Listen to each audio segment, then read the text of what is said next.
ભાવનગરમાં સોના ચાંદીના દાગીનાની કિંમત ₹2,99,800 તથા રોકડ કિંમત ₹3,42,300ના મુદ્દામાલ સાથે 2 ઇસમોને ઝડપી ઘરફોડ ચોરીના કુલ 4 ગુનાઓને ભેદ ઉકેલી લોકલ ક્રાઇમ બ્રાન્ચ તારીખ 5 એપ્રિલને રોજ ભાવનગર એલસીબી પોલીસના સ્ટાફ માણસો ભાવનગર શહેર વિસ્તારમાં મિલકત સંબંધિત ગુનાઓ શકદારોની તપાસમાં હતા. તે દરમિયાન બાતમી મળેલ કે બોર તળાવની પાળી પાસે આવેલા ભાવનગર મહાનગરપાલિકાની પમ્પિંગ સ્ટેશનની ઓફિસમાં પગથિયાથી કાળા કલરનું ગાઉન પહેરેલી મહિલા તથા કાળા કલરનું શર્ટ અને સ્કાય બ્લુ કલરનું પેન્ટ પહેરેલું પુરુષ બેઠેલ છે. તેઓ પાસે સોના ચાંદીના દાગીના તથા રોકડ રકમ છે, જે તેઓ ક્યાંકથી ચોરી અગરતો છળકપટથી લાવેલા હોવાની શંકા છે.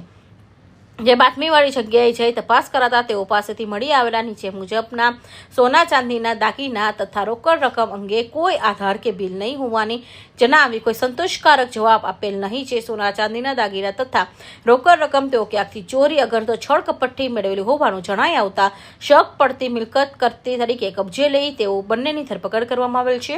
આ સોના ચાંદીના દાગીના તથા રોકડ રકમ અંગે તેઓની વધુ પૂછપરછ કરતા કુલ 4 ગુનાઓનો ભેદ ઉકેલાઈ ગયો હતો.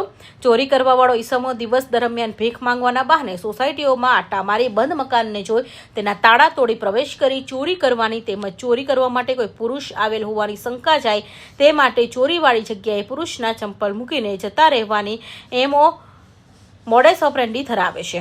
Bureau report, Hind TV news, Surat.